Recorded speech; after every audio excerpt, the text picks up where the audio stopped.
ఈ టెంపుల్లోని పుష్కరిణి వాటర్ని తాగితే మీకు ఎటువంటి డిజీజెస్ రావని మీకు తెలుసా? ఈ వీడియో మీకోసమే సేవ్ చేసుకోండి చెప్తా. చిత్తూరు నుండి 20 కిలోమీటర్లు, కాణిపాకం నుండి 11 కిలోమీటర్ల దూరంలో ఉన్న అరగొండలోని అర్ధగిరి వీరాంజనేయ స్వామి టెంపుల్ ఇది.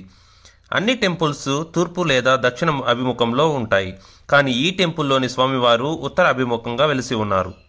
రామాయణ యుద్ధ సమయంలో సంజీని పర్వతాన్ని తీసుకుని వెళ్తుండగా కొద్ది భాగం ఇక్కడ విరిగి పడింది కనుక అరగొండగా పిలువబడుతుంది. ఇక్కడ స్వామివారు అభయహస్త వరుద్ధుడై అభయ వీరాంజనేయ స్వామిగా పూజలు అందుకుంటూ ఉన్నారు. ఇక్కడ స్వామివారి పుష్కరిణి వాటర్లో సంజీవిని ఔషధ గుణాలు కలిగి ఉండటం విశేషం. ఈ వాటర్ని మనం తాగినట్లయితే ఎటువంటి రోగాలు రావని, ఇక్కడ మట్టిని శరీరానికి రాసుకొని స్నానం చేస్తే ఎటువంటి చర్మ వ్యాధులు మనకి దరిచేరవని ఇక్కడ భక్తులు విశ్వసిస్తారు. పుష్కరిణిలో నీరు తక్కువ ఉన్నప్పటికీ ఇప్పటి వరకు ఎప్పుడూ అది ఎండిపోలేదు. ఆలయం పక్కన ఉన్నటువంటి మెట్ల మార్గం ద్వారా పైకి వెళ్తే మనకి శివపార్వతుల temples and Ayyappa Swami temples అయితే చూడవచ్చు. పరమేశ్వరుని ఎదురుగా ఉన్నటువంటి ఈ నంది పుష్కరిణిలో దొరికినటువంటి స్వయంభువుగా చెప్తారు. మనం ఈ ఆలయం నుండి చూసినట్లయితే మనకు ఎదురుగా కొండపైన ఉయ్యాల గుండు కనిపిస్తుంది. గుండు గాలికి ఊగుతూ ఉండేది కనుక ఈ గుండుకి ఉయ్యాల గుండు అని పేరు వచ్చింది.